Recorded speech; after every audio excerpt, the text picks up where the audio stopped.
Hello everyone, welcome to the channel PCS RO BE और HU 2026 prelims exam के लिए रामबाण भाई सुदर्शन चक्र बैच आप ज्वाइन कर सकते हैं। इसका डे 8 और 9 दोनों टास्क करेंगे। जो साथी पहली बार जुड़े हैं चैनल को सब्सक्राइब कर लेंगे और अपने दोस्तों को भी शेयर करेंगे। तो आइए स्टार्ट करते हैं आज के क्वेश्चन सारे इंपॉर्टेंट है, तो वीडियो को शुरू से लेकर के अंत तक जरूर देखें, इसमें आपको बहुत कुछ सीखने को मिलने वाला है। पहला क्वेश्चन वो दिया गया है, भारतीय संविधान में सहकारी संघवाद यानी कोऑपरेटिव फेडरलिज्म का सिद्धांत मुख्य रूप से किस संस्था या प्रावधान द्वारा सर्वाधिक परिलक्षित होता है। ये आपका है क्वेश्चन। ऑप्शंस है आपके अंतरराज्यीय परिषद यानी इंटर स्टेट काउंसिल, क्षेत्रीय परिषदें जोनल काउंसिल्स, वस्तु एवं सेवा कर जीएसटी परिषद और उपयुक्त सभी। इसका आंसर हो जाएगा डी पार्ट, उपयुक्त सभी। ये सारे सहकारी संघवाद के अंतर्गत आते हैं। अब आपको इसमें बात करना है, जो आपका इंटर स्टेट काउंसिल है ये अनुच्छेद 263 के अंतर्गत वर्णित है आपके भारतीय संविधान में। क्षेत्रीय परिषद है ये आपका वैधानिक निकाय है, ठीक। तो ये वैधानिक निकाय है, ये इसका संविधान में वर्णन नहीं है, बाद में बना है वैधानिक निकाय, ये ध्यान रख सकते हो। तीसरा है ये जीएसटी, ये आपका अनुच्छेद 279 ए में इसका वर्णन दिया गया है, जो कि आपका 101वां संविधान संशोधन अधिनियम 2017 में ये एप्लीकेबल हुआ था। तो पहला क्वेश्चन आपका हो गया। दूसरा देखेंगे, मौलिक कर्तव्य यानी फंडामेंटल ड्यूटीज के संदर्भ में निम्नलिखित कथनों पर विचार करें। 16 समिति ने मूल रूप से 8 मौलिक कर्तव्यों को शामिल करने का सुझाव दिया था, ये एकदम राइट है। कर अदायगी पेमेंट ऑफ टैक्सेस को मौलिक कर्तव्य बनाने का सुझाव समिति द्वारा दिया गया, ये भी करेक्ट है। और संविधान में मौलिक कर्तव्यों का अनुपालन न करने पर सीधे तौर पर दंड का कोई प्रावधान नहीं, तो ये भी ठीक है। तो यहाँ पर तीनों राइट हो जाएंगे, डी पार्ट आपका करेक्ट हो जाएगा। अब तीसरा क्वेश्चन है, केंद्र राज्य संबंधों यानी फेडरल सिस्टम पर गठित निम्नलिखित आयोगों समितियों को उनके गठन वर्ष के अनुसार काल क्रमानुसार व्यवस्थित करने, क्रोनोलॉजिकल ऑर्डर में पूछा गया है। यूपीपीसीएस और आरओ का फेवरेट क्वेश्चन है क्रोनोलॉजिकल ऑर्डर, इसमें लगाना है आपको। देखो यहाँ पर दिया गया है राजमन्दार आयोग, पुंछी आयोग, सरकरिया आयोग और प्रथम प्रशासनिक सुधार आयोग। तो बारी बारी से देखेंगे। जब राजमन्दार आयोग, इसका गठन कब हुआ था? 1969 में, और ये तमिलनाडु की गवर्नमेंट के द्वारा। फिर आता है पुंछी आयोग। पुंछी आयोग ये आपका 2007 में बनाया गया था। और सरकरिया आयोग ये आपको पता होगा, कई बार ये पढ़े होंगे, 1983 में सरकरिया आयोग। और प्रथम प्रशासनिक सुधार आयोग या फर्स्ट एआरसी ये आपका आया था 1966 में। तो अब सारे ईयर आपको पता हो गए। अब आपको इनको क्रमानुसार लगाना है। तो सबसे पहले चौथा आएगा, फिर पहला, फिर तीसरा और फिर दूसरा। 4 1 3 2, ए पार्ट यहाँ पे करेक्ट हो जाएगा। सूची 1 को सूची 2 से मिलान करना है यहाँ पे। और सूची 1 में संविधान के अनुच्छेद दिए गए हैं और सूची 2 में संघीय व्यवस्था के प्रावधान, आपको इसमें मैचिंग करना है। अनुच्छेद 249 विषय पर संसद द्वारा कानून, ये आपका राष्ट्रीय हित में राज्य सूची के विषय पर राज्यसभा के द्वारा, तो ये तीसरे से मैच हो गया। अनुच्छेद 250 इसका वर्णन है, किसमें मिलता है? आपातकाल में। आपातकाल के दौरान राज्य सूची के विषय पर संसद की विधायी शक्ति, ये यहाँ पे है आगे। अनुच्छेद 252 का विशेषाधिकार, ये क्या बताता है? 2 या अधिक राज्यों की सहमति से राज्य सूची के विषय पर संसद द्वारा कानून बनाया जा सकता है। और लास्ट वन क्या है आपका? अनुच्छेद 253 की विधायी, ये जो अनुच्छेद 253 है ये आपका है अंतरराष्ट्रीय करारों को प्रभावी बनाने के लिए विधान। तो यहाँ पर आपका हो जाएगा 3 4 1 2, ए पार्ट आपका करेक्ट हो जाएगा। पांचवा है, कथन और कारण से संबंधित क्वेश्चन है। भारतीय संविधान एक अर्ध संघीय या क्वासी फेडरल प्रणाली स्थापित करता है, राइट है ये। और भारतीय संविधान में मजबूत केंद्र की स्थापना की गई है, परंतु राज्यों को भी अपने निर्धारित क्षेत्र में स्वायत्तता प्रदान की गई, ये भी राइट है। और कथन कारण कथन की सही व्याख्या भी करेगा, तो ए पार्ट यहाँ पे करेक्ट हो जाएगा। दोनों सेम चीजें हैं। छठा है आपका, सरकरिया आयोग की सिफारिशों के संदर्भ में निम्नलिखित कथनों पर विचार करें। इसने अनुच्छेद 356 के उपयोग को बहुत दुर्लभ मामलों में अंतिम विकल्प के रूप में इस्तेमाल करने की सलाह दी थी। तो ये राइट है। इसने अखिल भारतीय सेवाओं को समाप्त करने की सिफारिश की थी। तो ये वाला आपका गलत हो जाएगा। ये राजमन्नार समिति के द्वारा ऐसा किया गया था। फिर इसने एक स्थायी अंतरराज्यीय परिषद यानी इंटर स्टेट काउंसिल की स्थापना का पुरजोर समर्थन किया था। ये करेक्ट है। तो यहाँ पे पहला और तीसरा सही हो जाएगा, सी पार्ट आपका करेक्ट हो जाएगा। जो अखिल भारतीय सेवाओं को समाप्त करने की सिफारिश राजमन्नार समिति जो आपकी 1966 में बनाई गई थी, 1969 में बनाई गई थी तमिलनाडु सरकार द्वारा, उसने ऐसा विचार दिया था। सातवां है, संघीय ढांचे से संबंधित सर्वोच्च न्यायालय के निम्नलिखित ऐतिहासिक निर्णयों को उनके वर्ष के अनुसार कालक्रमानुसार सजाएं। तो यहाँ पर भी क्रोनोलॉजिकल ऑर्डर पूछा गया है। तो यहाँ पर ईयर पता होना चाहिए। एसआर मुंबई बना भारत संघ, ये कब आया था आपका? 1994 में। केशवानंद भारती सबको पता होगा 1973 में। गोलकनाथ बना पंजाब राज्य, ये 1967 में। और कुलदीप नायर बना भारत संघ, ये आया था 2006 में। तो आप इसमें अब क्रोनोलॉजिकल ऑर्डर लगा लीजिए। 3 2 1 4, 3 2 1 4, बी पार्ट आपका राइट हो जाएगा। सूची 1 को सूची 2 से मिलान करना है। सूची 1 में दिए गए हैं अनुच्छेद 51A के उपखंड, यानी इसके अंदर भी खंड है और संबंधित मौलिक कर्तव्य। ये क्वेश्चन काफी टफ है, ऐसे प्रश्न आपके यूपीएससी में देखने को मिलते हैं। तो यहाँ पर देखो 51A का ए पार्ट, ये किससे संबंधित है? ये आपका है संविधान का पालन और उनके आदर्शों का सम्मान। फिर है 51AC, ये आपका है भारत की संप्रभुता, एकता और अखंडता की रक्षा। फिर 51AG, इसका मतलब है पर्यावरण से संबंधित प्राकृतिक पर्यावरण की रक्षा और संवर्धन। और लास्ट वाला तो आप अपने आप ही मैच हो जाएगा। 51AI का संबंध है सार्वजनिक संपत्ति को सुरक्षित रखना। तो यहाँ पर आपका 2 4 1 3 यानी सी पार्ट करेक्ट हो जाएगा। किस समिति की रिपोर्ट ने यह स्पष्ट किया था कि कुछ मौलिक कर्तव्यों को कानूनी रूप से लागू करने के लिए पहले से ही कई दंडात्मक कानून जैसे वन्य जीव संरक्षण अधिनियम, राष्ट्रीय गौरव अपमान निवारण अधिनियम मौजूद है। तो ये आपसे पूछा गया है किस समिति ने ऐसा रिपोर्ट करके स्पष्ट किया था। तो ये समिति थी JS वर्मा समिति। और ये कब एक्टिव हुई थी? ये 1999 में। तो इनका ईयर भी याद आपको रखना है। तो इसने ऐसा कहा था। अगला क्वेश्चन है आपका 10वां, मौलिक कर्तव्य न्यायालयों द्वारा प्रवर्तनीय नहीं है, इन्फोर्सेबल नहीं है। संविधान के भाग 4A में किसी भी रिट अधिकारिता का उल्लेख नहीं किया गया है। तो ये दोनों सही हैं, लेकिन बातें अलग अलग हो रही हैं। तो यहाँ पर कारण कथन की व्याख्या नहीं करेगा, बी पार्ट आपका करेक्ट हो गया।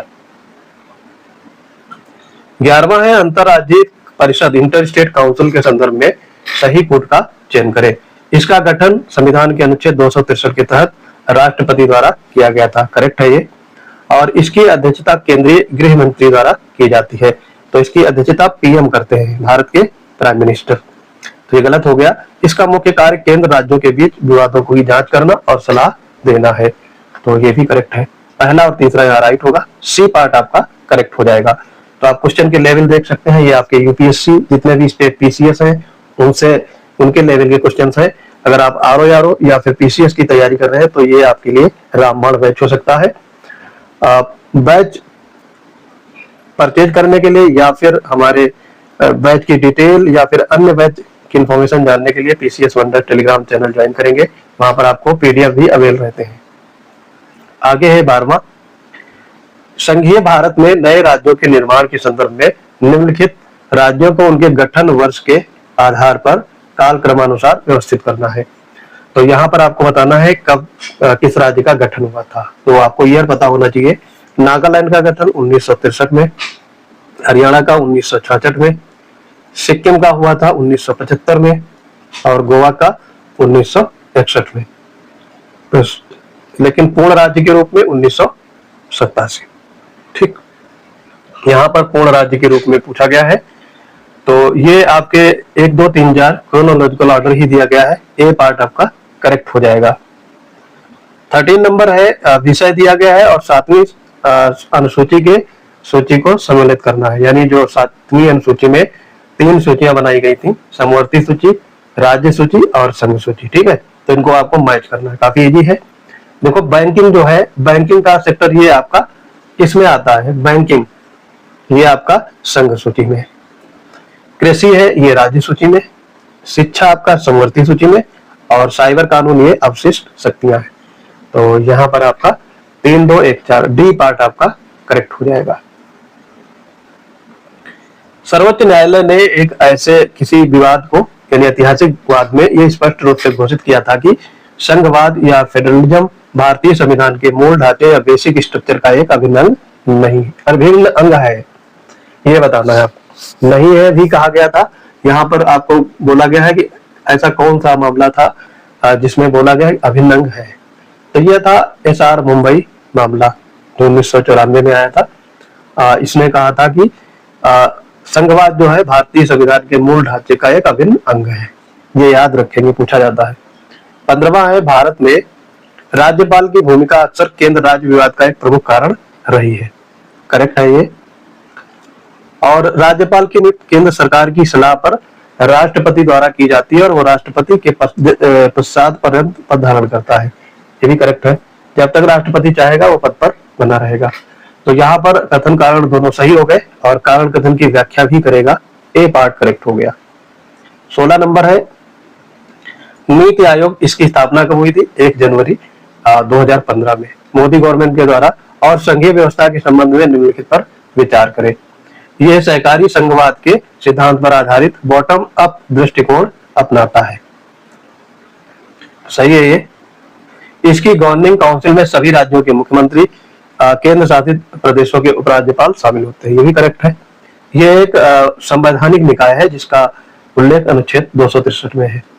तो ये कोई संवैधानिक निकाय नहीं है, ये कार्यकारी प्रस्ताव 2015 में स्थापित किया गया था और उसी के तहत नीति आयोग बनाया गया था। इसके पहले ये योजना आयोग हुआ करती थी। तो ये यहाँ पर तीसरा गलत हो गया, पहला और दूसरा राइट है, बी पार्ट आपका करेक्ट हो जाएगा। भारत में क्षेत्रीय परिषदें जो जोनल काउंसिल होती हैं से संबंधित संस्थाओं को स्थापना के क्रोनोलॉजिकल ऑर्डर में लगाना है।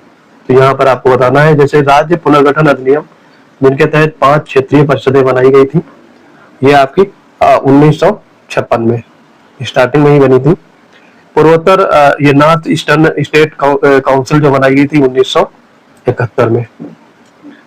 अंतरराज्यीय परिषद की स्थापना ये 1990 में हुई थी और नीति आयोग का गठन तो आपका 2015 में 1 जनवरी को।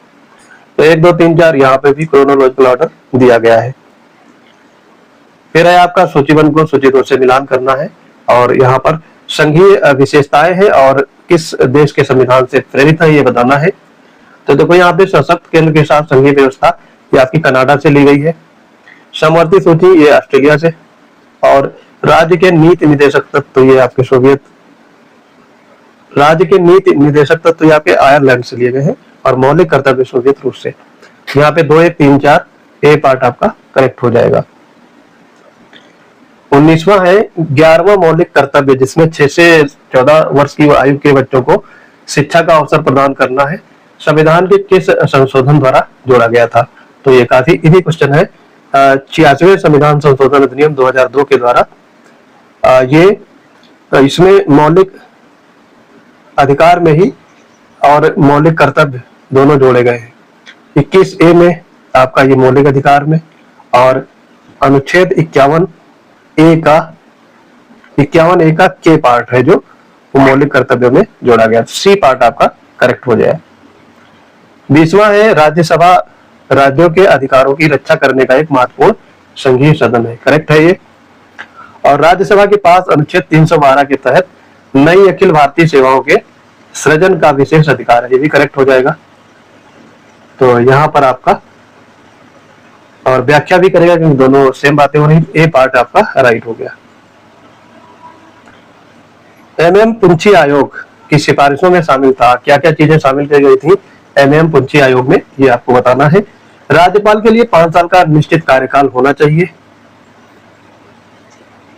सही है ये। राज्यपाल को राज्य विश्वविद्यालय के चांसलर या कुलाधिपति के पद से हटा दिया जाना चाहिए। ये भी करेक्ट है। ये पुंछी आयोग ने कहा था। अनुच्छेद 355-56 के तहत स्थानीय आपातकाल या लोकलाइज्ड इमरजेंसी लगाने का प्रावधान होना चाहिए। तो ये तीनों शर्तें पुंछी आयोग में सिफारिशें की गई थी। तो यहाँ पे बी पार्ट आपका राइट हो गया। 22वां देखेंगे आप, संविधान के निम्नलिखित संशोधनों जिन्होंने संघीय व्यवस्था या मौलिक कर्तव्यों को प्रभावित किया है, काल क्रमानुसार सजाएं। तो यहाँ पर जीएसटी अधिनियम ये कब आया था आपका, ये सारे आपको क्रोनोलॉजिकल ऑर्डर में लगाना है। तो ये 101वां संविधान संशोधन 2016 में आया था, लागू हुआ था 1 जुलाई 2017 में। मौलिक कर्तव्य आपके ये जोड़े गए थे। मौलिक कर्तव्य कब जोड़ा गया, फिर पंचायती राज है और शिक्षा का मौलिक कर्तव्य, ठीक है। तो देखो यहाँ पे 42वें संविधान संशोधन 1976 द्वारा मौलिक कर्तव्य जोड़े गए थे। पंचायती राज व्यवस्था कब आई थी आपकी, 73वें संविधान संशोधन 1992 द्वारा। और शिक्षा के लिए मौलिक कर्तव्य 86वां संविधान संशोधन हुआ था 2002 में। तो अब इनको आप लगा लीजिएगा, दूसरा, तीसरा, चौथा और पहला। सी पार्ट आपका यहाँ पे दूसरा, तीसरा, फिर है चौथा, पहला। बी पार्ट आपका राइट हो जाएगा। 23 नंबर है, भारतीय संविधान की एकात्मक यानी यूनिटरी विशेषताओं में शामिल है। तो ऐसी कौन सी चीजें हैं जो एकात्मक विशेषताएं दर्शाती हैं भारतीय संविधान में। तो एकल नागरिकता ये है, एकीकृत न्यायपालिका ये भी है, आपातकालीन प्रावधान ये भी है, द्विसदनीय विधायिका ये नहीं है आपका। ये संघीय व्यवस्था को दर्शाता है, फेडरलिज्म को बताता है। तो यहाँ पे पहला, दूसरा, तीसरा, डी पार्ट आपका करेक्ट हो जाएगा।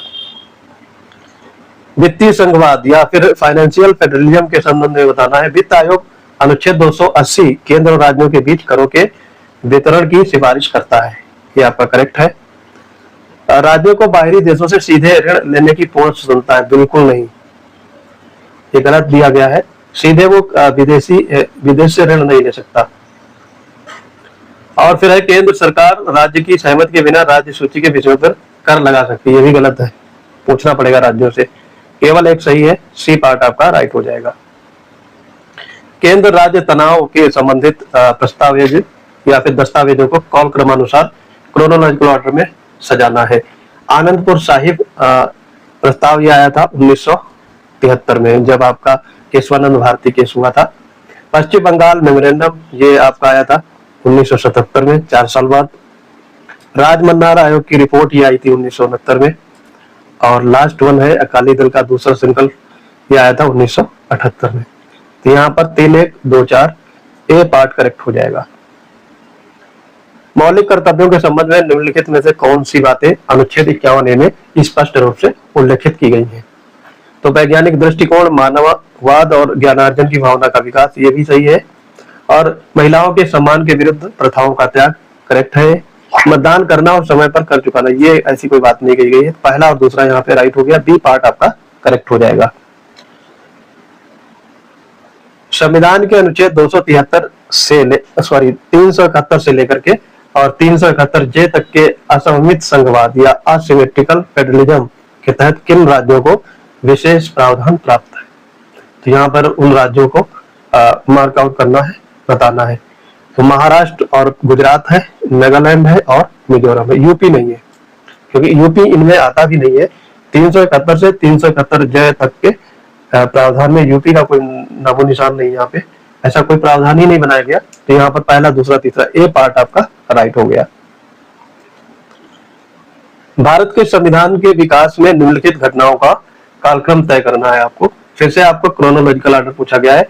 मौलिक कर्तव्यों का भाग 4A में जुड़ना, ये आपका कब जुड़ा था, 42वें संविधान संशोधन द्वारा 1976 में। स्वर्ण सिंह समिति का गठन कब किया गया था, ये भी 1976 में ही हुआ था। और इसी समिति के द्वारा ही मौलिक कर्तव्य जोड़े गए। JS वर्मा समिति की रिपोर्ट ये आई थी 1999 में। और 11वें मौलिक कर्तव्य का जुड़ना ये 2002 में जुड़ा था।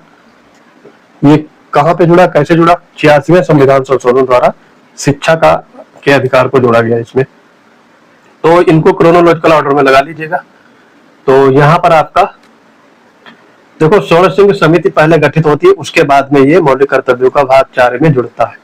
तो सबसे पहले दूसरा होगा, फिर पहला और उसके बाद में